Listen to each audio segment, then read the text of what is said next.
coach is someone who tells you what you don't want to hear, who has you see what you don't want to see, so you can be who you've always known you could be.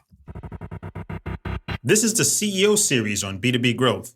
I'm John Belizaire, editor of the CEO Playbook, an online publication full of stories from real CEOs and practical sage advice for founders and CEOs of high-growth companies. Today, we'll be talking about CEO coaches. What is a CEO coach? Why would a CEO need one? What are the different types of coaches? We'll also discuss insights from the New York Times best-selling book, Trillion Dollar Coach by co-author Eric Schmidt. For today's episode, I'm joined by a special guest, Bob Kramer. Bob is a 5-time CEO turned coach. He is one of the leading CEOs of venture-backed high-growth companies.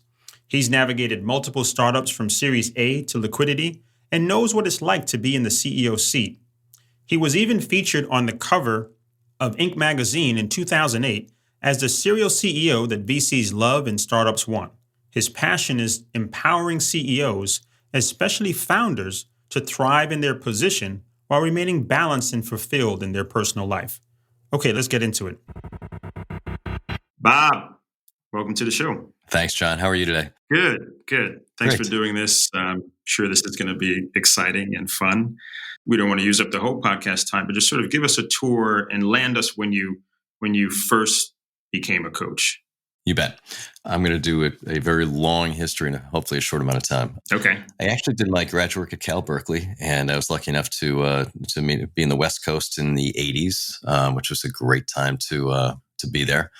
And my first startup company was actually with one of my advisor professors when I was doing my graduate work at Cal Berkeley. So I did my first startup there, and I was doing product management at the time for a database product. And then a very good friend of mine was doing the recruiting for a company called Oracle at the time. It was one little 3-story building on 20 Davis Drive in Belmont, California, and convinced me to interview there. And the first few times I felt, how could you go to a competitor? But the third or fourth time I went there, it was just the top floor is just filled with these intensely brilliant, driven people who want to win. And that felt more like my kind of people. So I actually went there, and it was a great ride. Went there, joined when the company was about 40, 50 million in revenue, and we took it in 4 years to over $1 billion in revenue. So it was a fun ride to see. So a lot of my learnings, both good and bad, were there in terms of how do you motivate? How do you align an organization that's growing that fast? How do you hire great people and keep the caliber of the team as high as it needs to be when you need to hire over 100% per year? How do you make mistakes and identify them very quickly and just take them out and move on? So it's just tremendous learnings when I was there. Anyway, so moving on, I was in the West Coast, had my first kid, and I'm from the Boston area. So moved to Boston with my family. Did a couple of startups in the software tool space, did the first application performance management company, did one of the first online backup companies. And that brings us to kind of middle of 2000s, where I sort of stopped working and was just doing a lot of angel investing and meeting with entrepreneurs and having lots of coffees and beers. And one person finally said to me, you know what, I've been interviewing for a CEO coach, and I've met with a whole bunch of them, but no one gives me the kind of support and advice that I get from you. Would you be mine?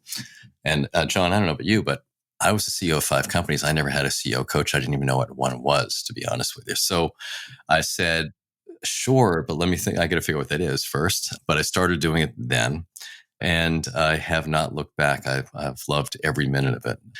What the interesting thing about that is that, having been a CEO of 5 companies, you have a lot of different situations that you can bring to the table and understanding, and a lot of empathy in terms of what the job entails through different stages of growth. So I brought that to the table. That's great. That's a great segue, actually, and probably a good segue into the key question, which is, if you're a CEO, how do you know you need a coach, and what is a coach? Let's start with, what is a coach? Is it like the coach of a basketball team, or when this person was asking you, would you be my coach? Now that you had gone out and figured out what it is, how would you describe what a coach is, what a CEO coach is? Well, it starts with just being a trusted confidant. as you know, having been a CEO, it's one of the loneliest jobs that exist because when you're challenged with serious, things that you have to figure out or things you have to do, as you're figuring it out, not when you figure it out, but as you're figuring it out, you can't really bring those big question marks and insecurities to the team.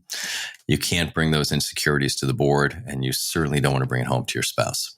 So, so the question is, you don't want to just do too much internal thinking. So, just having someone to really use as a sounding board to bounce ideas off of, to create a safe space to explore any problem, issue, or opportunity in front of you, and have that person hopefully have some degree of expertise to help you see things very, very clearly as to what the situation is and what possibilities exist. That's kind of what a coach is. It's not a consultant who comes in and says, I have this expertise. I'm going to look at your situation. I'm going to tell you exactly what to do. A coach doesn't tell someone what to do. A coach points out opportunities and areas for improvement and gets you to see things more clearly and more broadly without filters that might get in your way, and then helps you figure out how to go execute on it. So it's not a consultant and it's not a mentor. It's almost like a confidant, a consigliere, if you will, if you use the... Yeah, a little bit of that. There's certainly a lot of mentorship in there and advisory work in there. Mentors are tremendous. Advisors are tremendous. Typically, you bring an advisor on board because they bring a certain expertise to the table that's helpful to augment what you're doing. Mentors are great when every now and then, hey, let's go grab a coffee every once a month and have a discussion. I want to bounce some ideas off you. Those are great. Coaches tend to be a more regular thing. For instance, I meet with my CEOs every single week for about an hour. And that regularity enables you to have a certain level of understanding of the individual, the situation, the business, the board, the products, the team, the culture. That familiarity gives you an opportunity to help them set forward things that they say they're going to do and hold them to a certain degree and hold them accountable to delivering that. It's a very close, important, trusted relationship that, to be perfectly frank, had I known about it, I would have loved to have had it when I was a CEO. Yeah, no, I was fortunate to have a coach in my last company. I was looking for someone initially who could teach me about the industry that I was going into, and this person was certainly very helpful in that regard too. But ultimately, our relationship evolved to more of a coaching relationship, and he really helped me to, as you said, find a place to take all the things that were happening in my head, right, and put them out in a safe place, as ugly as they may be, as ugly as they may be, right, and deal with the thorny issues that you have to deal with as a CEO, and it's just a valuable relationship to have with someone who is not a peer, not a co-founder, not a spouse or a partner, that really understands what it's like to be in your seat, and you can have a real conversation with. Yeah. So tell us how you approach those types of conversations. How long have you been doing it for now? It's full time for about 10 years and part time quite a bit longer than that. Wow, that's great. I know, John, you were in a peer CEO group, weren't you? Yes. Yeah, yes, I was. I was as well. I think it was actually the same one at different times. Yeah. That also, as a foundation for helping other CEOs, that was, we got together, it was every quarter for 2 full days a quarter. So big commitment. Typically with 7 other CEOs. So we had eight people at the table, and each one bringing their toughest issue to the table every single time. So over the 8 years I did that, there was about 250 samplings of everything you could possibly go through in growing a Series A company to liquidity, and having that as background was pretty tremendous. I'm sure you found that useful as well, right? Absolutely. Yeah. And what I find is, even though I was fortunate to have access to that CEO forum, that kind of CEO group, peer group, which I think is extremely valuable, you still need the coach, don't you? Yes, absolutely. Yeah. Absolutely. Yeah, I did. I felt I did. The regularity, again, back to the regularity and the trusted space. And I focus almost exclusively on Series A and Series B venture-backed technology growth companies. Mm-hmm. So in those environments, every 6 to 12 months, the job almost fundamentally changes. And Right. you have to change with it, or you have to grow with it. The bar just keeps getting raised. So the level of frequency is pretty important. And the other thing is just the opportunity cost of not knocking down a problem now as opposed to a month or 2 months from now is just too huge when you're growing that fast. Let's talk a little bit about how you approach the coaching. How do you go about coaching a CEO? What's the first step? First step is making certain there's a relationship that works. So before you enter into a coaching relationship as a CEO, I'd encourage you to absolutely meet with the person, get a visceral sense as to whether there's a connection there, whether you can trust this person, whether this person gets what you're saying. And then as a coach, the inverse of that is the CEO really, are they self-aware enough? Are they the type of people that want to learn and want to be substantially better than where they are right now? Are they defensive in their positions, or are they inquisitive as to wanting to understand why? So step one is there a match? Are they coachable? So once you get past that, my first step is doing an assessment. And that assessment oftentimes can either be a self-assessment by the CEO or even a 360 assessment of the CEO, board, and executive team. I've got 10 dimensions of what I'll call a prototypical perfect CEO, even though one doesn't exist. But it gives us a foundation of knowing where we feel we're strong, where we feel there are gaps in terms of areas that we need to be developed. And then based on where the stage of the company and where we are, we co-develop a development plan for the CEO that says, here are the primary areas we want to work on over the next 6 to 12 months, that with clear, actionable things we can be doing. So you do the 360 survey, you send it out to the board, the CEO's direct reports, etc. And do you go one level below the management team, or you stop at the management team? I stop at the management team. And that comes back, and then you get a picture of sort of potential problem areas, perhaps, or it's going to be things like some people, the board interactions and relationships are outstanding and natural for them. Others, they just have no idea what the level of communication needs to be and what types of things you're going to be talking to a board about. Others are really, really, really great at defining and building a cadence of how to manage the company. Others just have no idea early on as to how do you set long-term direction? How do you provide clarity of path to get there? How do you do organizational design? How do you build the right team? How do you define culture that works for you? How do you facilitate driving alignment and empowerment and accountability deep into the organization? So it's not as if there's these people are deficient. It's just that they maybe haven't done it before, or they haven't focused on it before. And at different stages of growth of the company, certain things are more important than others. Interesting. When would you say a CEO knows they need a coach? Like, how would you, if you were talking to a CEO and they were questioning whether they need a coach, how would you answer that? I'll ask you a different question. What sports do you like? Golf. Okay. And ballroom dancing. Great. Okay. Latin ballroom dancing. Great. Okay. Awesome. So on both of those, can you imagine anyone who's top of their game? Not people who don't know what they're doing and they need a coach, but anyone who's actually very, very good and wants to be better that doesn't have a coach in any field whatsoever. No. Non-existent, right? I can't think of one. Exactly. And that's why I think it's so strange for people to think of, well, it's a problem that someone needs a CEO coach. It's almost the other way around. If you're really good, you want to get better. And actually going from really good to off the charts amazing is a tougher set of steps than being pretty bad to okay, right? And the benefit of the people I work with, which I am blessed to work with these folks.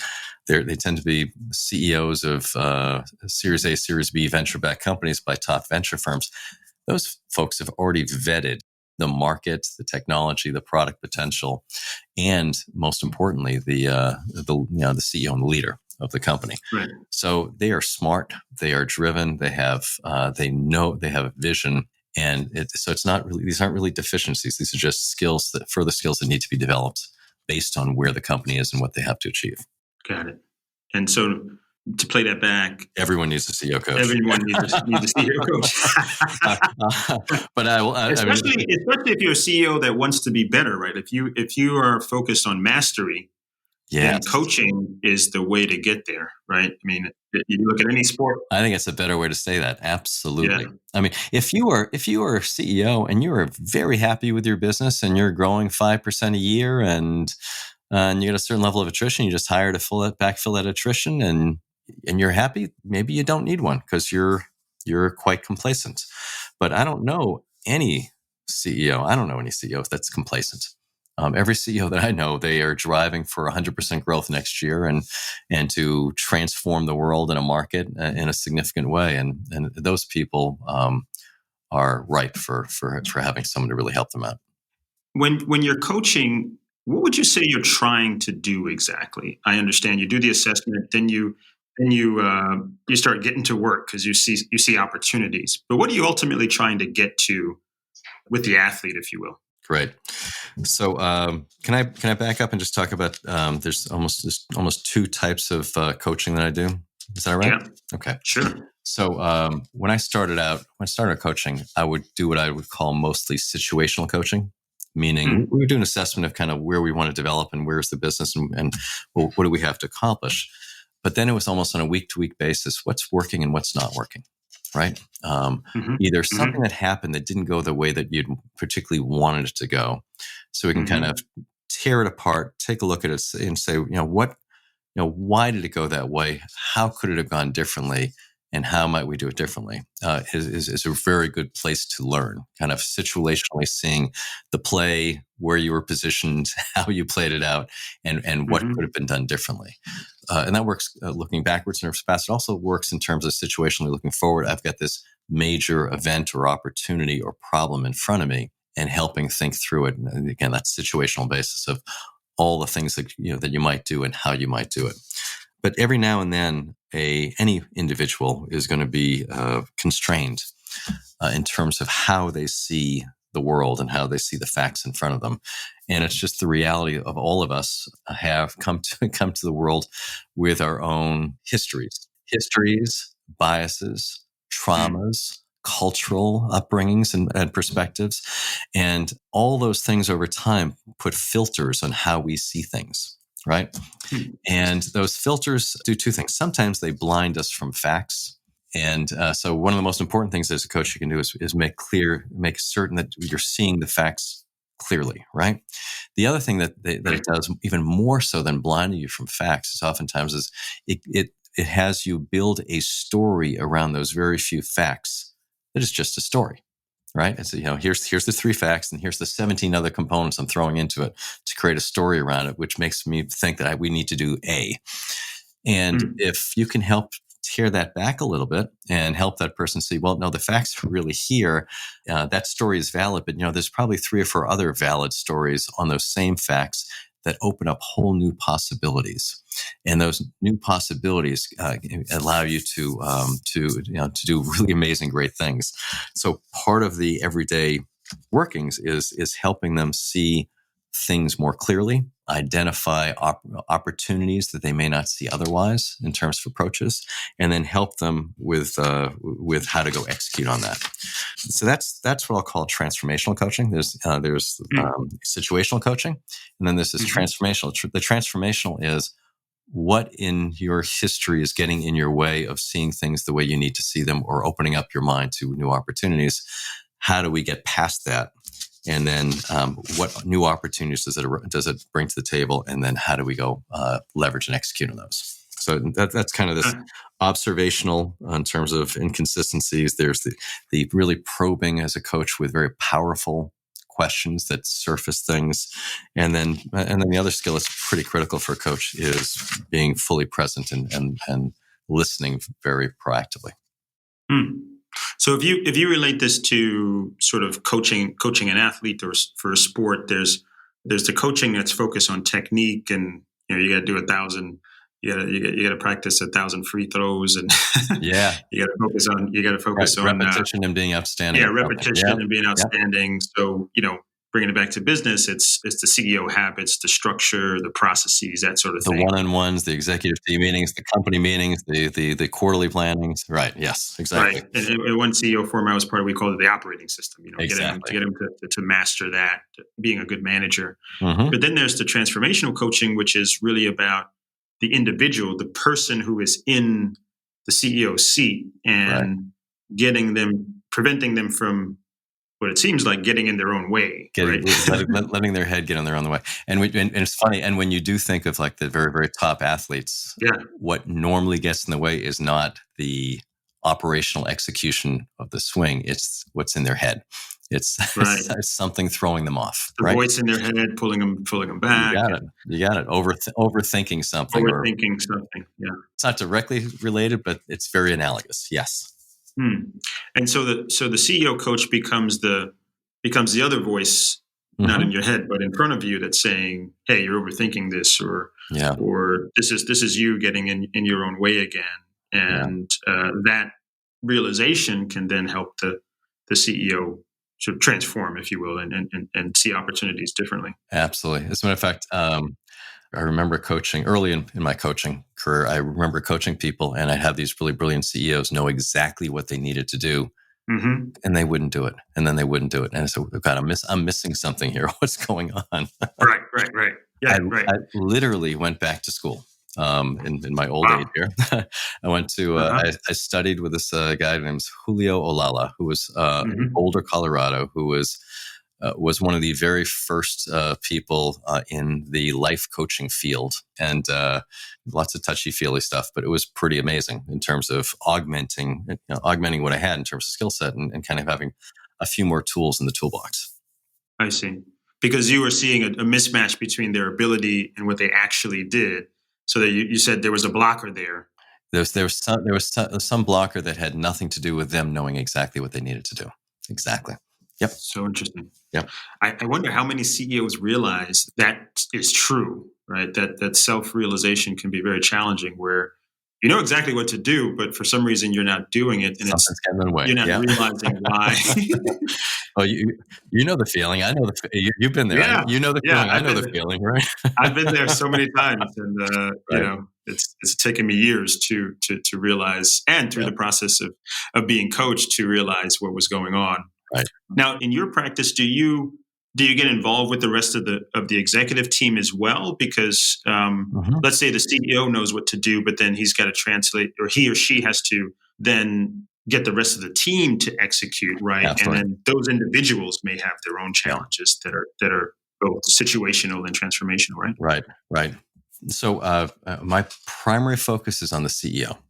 All right. And if I'm jumping in because the CEO is not capable of doing something, I'm not doing that, him or her a service, right? Versus help them do it.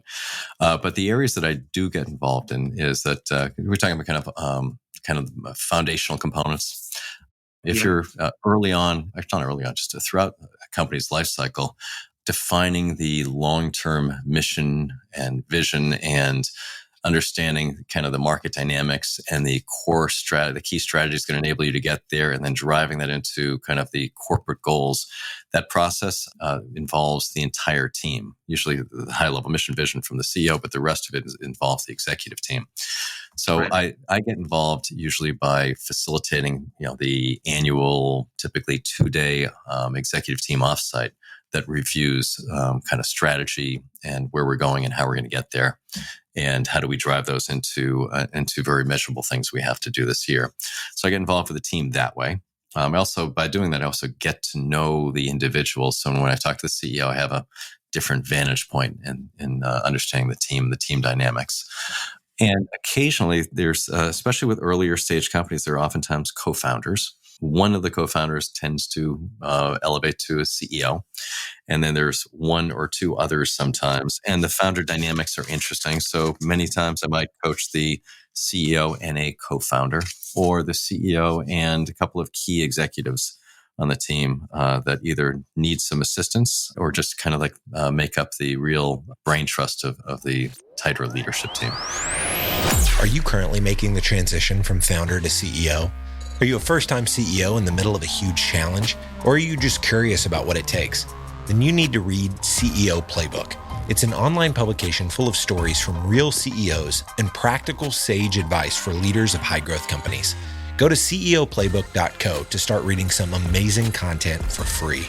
You'll find out why over 400 CEOs go here to learn what it's really like being CEO.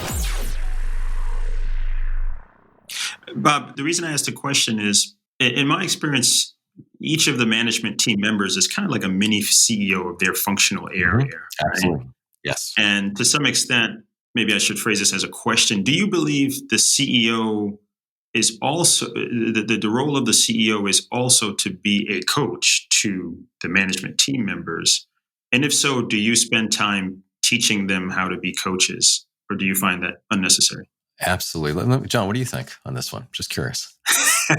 I think absolutely. Yes. I think that one of the skills, at least in my experience as CEO, is that over time, what you're trying to become really good at is helping people develop mastery, right, in their own roles. Mm-hmm. You're mastering yourself in your role, being in the CEO seat, but all those little mini CEOs out there also have to develop mastery, and serving as their coach and confidant is a very powerful position, very challenging to sort of, differentiate between your executive role, like, hey, I'm telling you to do this, to, hey, actually, I don't want to tell you to do anything. I just want to ask you a few questions to help you think about this.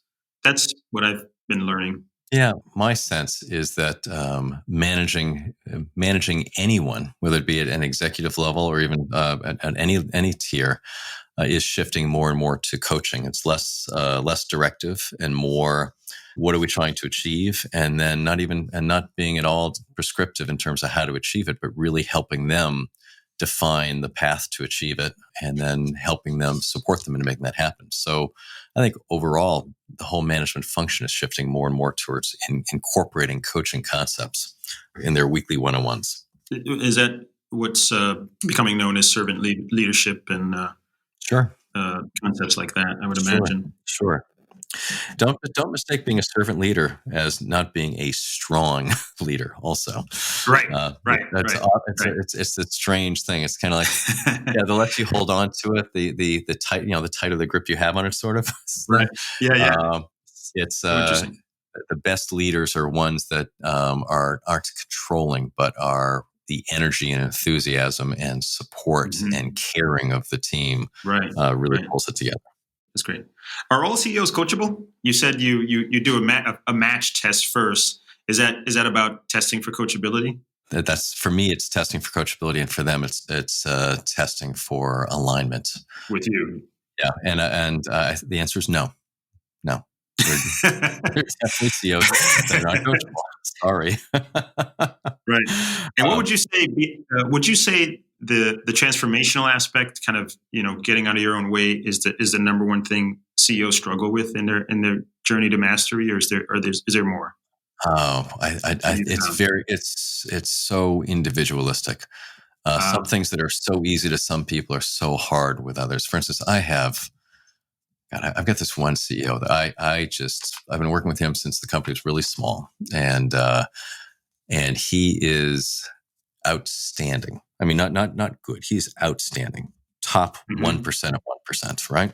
And yet, again, I clearly can't see who this is, but his history and upbringing and relationships make it really, really hard for him to accept praise and therefore to give praise. So imagine being one of the top CEOs and having a hard time recognizing people for doing really good stuff, right? So now, by the way, he's outstanding, and he has fixed that, and it's a learned behavior that's uncomfortable for him. Right. Yeah.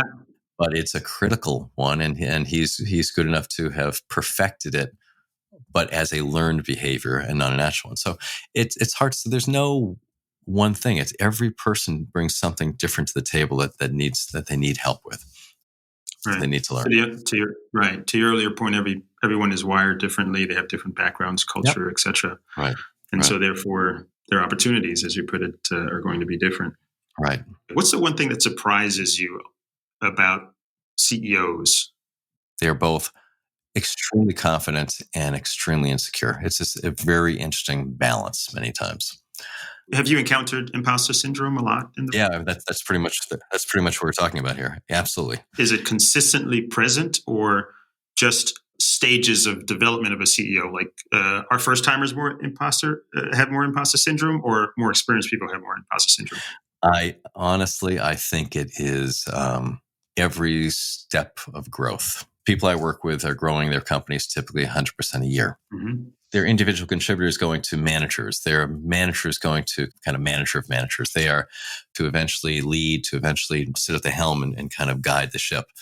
And every step of the way, the job is changing. And every time the job changes in a big way, it causes one to ask questions about things. So again, I don't think it's overly significant. I think it exists, but I do think it exists in pretty much everyone. And how do you help your CEOs work through that? Again, I don't think it's overpowering in any way. I think it's just literally almost just having, I don't even think you have to be a great CEO coach. I think you could just be a really great, trusted listener and let them talk it out to the point where they realize, I got this. Because they do. They really do, usually. You feel that way because you sometimes get to the point of feeling overwhelmed because I haven't done this before. I don't know the situation before. But once you just sit back, relax a little bit, think through logically what you need to do, what the options are, and which option makes most sense and how to go execute on it, you're ready to go again. Got it. That's great. It is so true, though, that it's something you have to work through. And sometimes you have to be reminded of your abilities by an external party, right? Because again, those voices in your head kind of thing. Sometimes just as simple as, just as simple as, you got this one. Yeah. That's it. I do. Yeah, you're right. I do. I got it. Thank you. Yeah. Exactly. It's sometimes as simple as that. Are there do's and don'ts in coaching, right? So one of them is not to coach in a fashion that basically has you all in the business and effectively doing the CEO's job. Are there some others, do's and don'ts? It's like a doctor relationship. For you to have trust, nothing ever goes anywhere else. Nothing, ever. Yeah. You have to. I mean, there are boundaries on a personal level, but not. To be perfectly frank, I mean, it's just you're building this trusted relationship. You're there fully to support them in any which way they need it. And by the way, and that oftentimes is both on a business level and a personal level. These are whole people. Sometimes the personal side is more impactful on the business than the business side. So there's very little that's off the table outside of maintaining confidentiality and making sure that boundaries that should be there don't get crossed. Got it.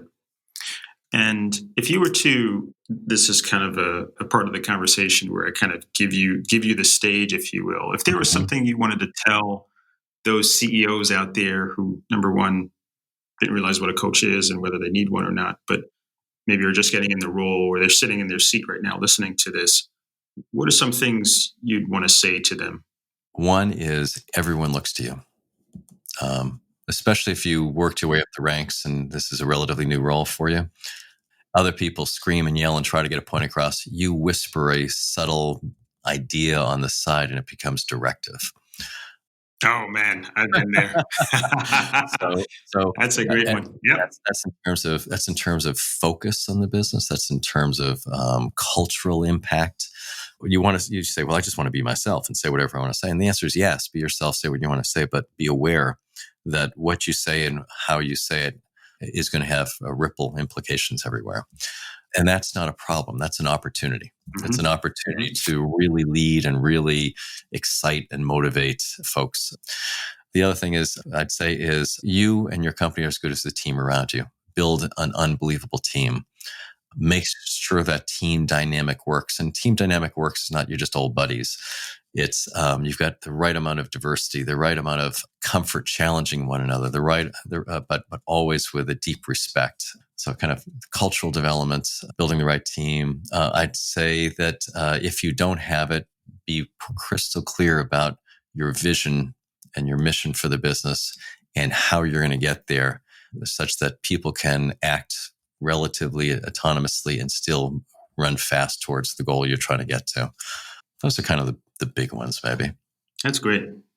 Those three were fantastic. I would say take time away from the business. I think it's really important to not stay in the business for too long without stepping out of it and going to a place where it's quiet and just be alone with your thoughts, or go to a place like we were talking about, a forum where there are other CEOs that you can really sort of learn from.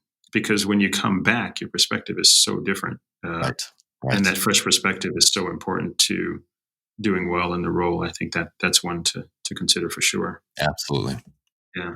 And then, I would say get a coach as soon as you can, because then you have someone that can tell you the things that no one tells you about the role and helps you through those transitions that are invariably going to happen to you in the role. And when thinking about a coach, again, lots of people there are a lot of tremendous coaches out there. I guess they're probably the opposite as well. Mm-hmm.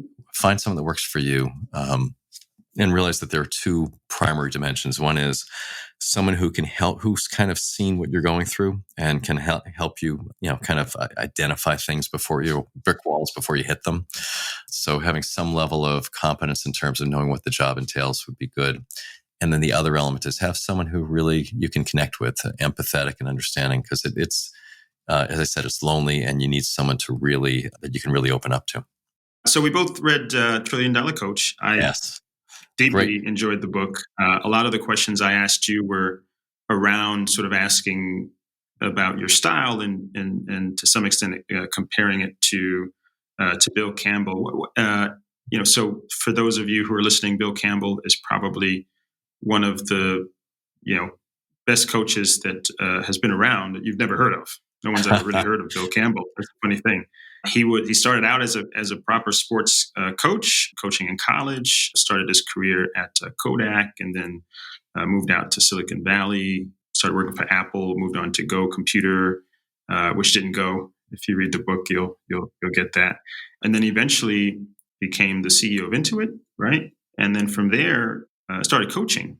So it's sort of it's a similar trajectory to you, where you started as a business person, went to some great organizations, just experienced a lot and grew a lot, and took that wealth of experience and gave back, right? And started really coaching with some fantastic CEOs. He has coached Eric Schmidt. He's coached, the founders at Google. He's coached Ben Horowitz. He's coached, I think, a ton of people that you can't even imagine. And so the book was really, for me, just experiencing a couple of things, just what a coach is like, and some of the challenges that he experienced coaching and helping managers through those challenges. He starts with people. I mean, it's all about caring deeply about individuals and people, and making certain they're successful and that their well-being is solid. Mm-hmm. He talks about only coaching the coachable. People have to be self-aware, or why bother? Why? Right. So true. He talks about, I love this one, guiding people to make the best decision for them, not the best decision, because everyone is different, and the decision is not. There's no such thing as a best decision. It's like where you are in your life, what you're doing, and what your situation is, and getting that. He went on to talk about if you don't have the basics right, forget it. So that's the operational cadence, the one-on-ones, the employee feedback, the team meetings, company meetings, all that stuff. Yeah, I love that part of the book, because he refers to Steve Jobs, who didn't right, who was considered one of the best leaders ever, and Steve had to go through pain, right, to learn the importance of the importance of the basics, right, and then he came back into his organization with that foundation, right, having worked with Bill. And it completely changed the way he approached and probably set the foundation for Apple's success upon his return. Absolutely. Yeah.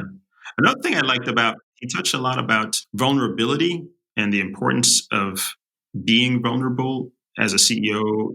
The foundational component of a great team starts with trust.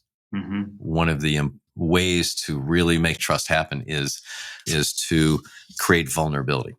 Because when you break down your walls and you become vulnerable, others naturally will break down their walls, and then all of a sudden you have open dialogue and communication, a real communication between people. So I think that's a great observation, John. Yeah, that's one of my that's one of the ones I take away. I got another quote. It's from a football coach. Okay. This is Tom Landry, who was the coach of the Dallas Cowboys in the 60s, 70s, and 80s. I think over 29 years. And it's a coach is someone who tells you what you don't want to hear, who has you see what you don't want to see, so you can be who you've always known you could be. And it's surfacing the stuff that is going to help you get better in substantial ways. I love it. This has been great. How do people find you if people wanted to consider you for coaching? 100% of my clients have all been through word of mouth from other clients or board members who not that I've talked to, but have seen me work with other CEOs. I mean, it's CramerAdvisory.com online. It's not a big website. It's just there to answer some questions. I didn't even say this. My passion is in the founder CEOs. So I love CEOs, but I also really love taking founders and letting them go the distance all the way. So anything I can do. So that's a particular area that interests me. That's great. That's a great place to wrap up. Thank you so much for joining us. This has been fantastic, and have a good weekend. Excellent. My pleasure, John. Great talking to you as always. Bye-bye. Thanks for listening to this episode of B2B Growth, CEO Series. Again, I'm John Belizaire from the CEO Playbook. To reach Bob Kramer and learn more about his coaching, visit CramerAdvisory.com. That's Kramer with a C. To learn more about CEO coaching, go to CEOPlaybook.co. Please connect with me on LinkedIn, CEO Playbook, and Twitter, JBelizaire CEO. I'd love to hear from you. Send questions my way or recommendations at any time. If you like this episode, please leave a review and share it with a friend. It really helps. And if you have a question, join the discussion on Instagram at CEOPlaybook.co. Thank you for tuning in and subscribing to B2B Growth. Until next time, keep pushing and stay healthy out there. I hate it when podcasts incessantly ask their listeners for reviews, but I get why they do it, because reviews are enormously helpful when you're trying to grow a podcast audience. So here's what we decided to do. If you leave a review for B2B Growth in Apple Podcasts and email me a screenshot of the review to james@sweetfishmedia.com, I'll send you a signed copy of my new book, Content-Based Networking, How to Instantly Connect with Anyone You Want to Know. We get a review, you get a free book. We both win.